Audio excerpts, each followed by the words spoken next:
Today I review Spider-Man number 2, Black Widow number 1, and Avengers Assault on Pleasant Hill Alpha number 1. Hello and welcome to the show with reviews. I'm Auram, and today we're going to be reviewing 3 comics, just like we do every week, so let's get started. First up is Spider-Man number 2, written by Brian Michael Bendis with art by Sarah Pichelli. So right off the bat, even though this is just the second issue of this series, I am still loving it. Sarah Pichelli's art continues to be amazing, and Bendis' writing is not irritating like he's known to do sometimes. In the first few pages of this book, I was a little confused at Peter interacting with Miles, because Miles was, in his inner monologue, he was being a little starstruck, and I guess that's what they were hinting at, was that he is still a little starstruck, but I thought that maybe Bendis was ignoring continuity, his own continuity, and saying that they never met before, which I'm glad they didn't go with, because later on in the issue they acknowledge that they have met before, which is good. So I'm glad that they're not totally ignoring continuity. We still don't know what really the status quo for Miles is. It seems to be implied that it's literally just himself after his series and after Secret Wars, but with some things that Molecule Man brought back, but I don't know. As far as the timeline for this book goes, I'm pretty sure it takes place before All New, All Different Avengers, seeing as the Avengers don't really know who Miles is yet, and he is an Avenger in All New, All Different Avengers, those that didn't know. But what's confusing me about that is that Stark, Thor, and Cap, and whoever else was defeated by Blackheart are all still being called Avengers, even though they weren't officially an Avengers team until All New, All Different issue 2, I think.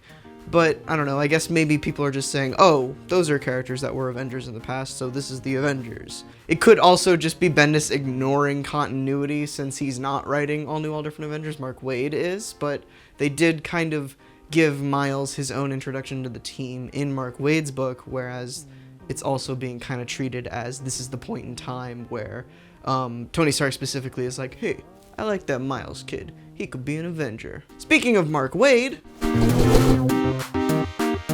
next up is Black Widow number 1, written by Mark Waid with art by Chris Samney. This was a really interesting way to start a series. There is little to no dialogue here, and it works exceptionally well. I think that's one of the main things that's drawing me in with this book. The little dialogue that they did say and had Maria Hill and some other S.H.I.E.L.D. operatives say really, it drew me in. It got me super interested with just these little bits of sentences and just add-ons and dialogue and stuff. And of course, because there's not a lot of dialogue going on here, the art has to be good and has to carry the story more, which it does. Chris Samney's art is really well done here. It kind of fits the tone, I think, of this book. I'm pretty sure this is also the same creative team that took on the last Daredevil run. And I didn't read much of that, but what I have seen of it, it looked good, it was funny, so I'm hopeful for the series. And another thing that had me interested about this book is that Mark Waid and Chris Samney are both credited as writers, and I wonder if Chris Samney just got a writer credit because he was doing so much of the work, since most of the book is just art. I don't know. Conspiracy theory, oh. Finally is Avengers Standoff Assault on Pleasant Hill Alpha number 1, written by Nick Spencer with art by Jesus Sai. I really enjoyed the first half of this book, and that's not to say that the second half wasn't good, it's just the first half was so well executed and well written that I really enjoyed it. To be a little more specific, I'm talking about everything that involved both Caps talking to the people they were talking to. That was just really well done, really well written. I loved how each person kind of finished the line of another one unknowingly. That was just really well done. I really liked that. As for the general theme of this whole mini event that's starting up here, I'm actually really enjoying it. This is a nice, refreshing change of pace from the world-shattering Secret Wars and all this other stuff that has been going on at Marvel for a while now. It's just, everything here seems to be very kind of contained to Pleasant Hill, and I'm really enjoying that. My only worry here are the villains, and that's more of a personal thing, seeing as I don't really know anything about really any of them. I know who Baron Zemo is, but I don't know anything about him. I just know him in namesake. Some of these guys I do know by namesake, but again, don't know anything about. And I hope Nick Spencer doesn't rely on the villains, with their histories being a major point of the event. I hope that they're just there as a new thing to be a catalyst for something, and they don't really rely on anything of the past.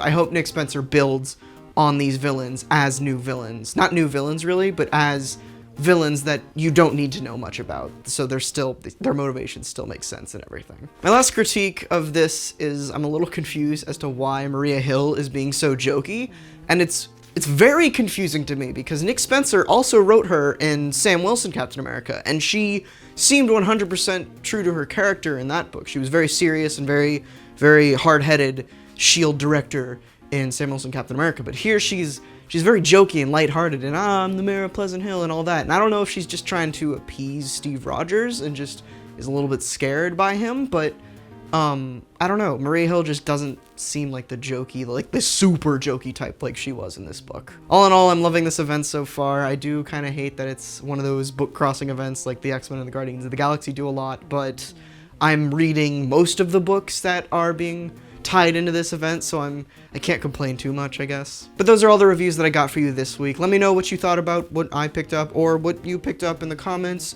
I'd love to read about it. And of course, on your way out, be sure to subscribe so you don't miss out on anything that I upload every other Wednesday and every Friday. That all being said, once again, I'm Auram, and thank you so much for watching. Next time I buy up the Avengers mansion and just cosplay as a different hero every day, and then eventually get real sad.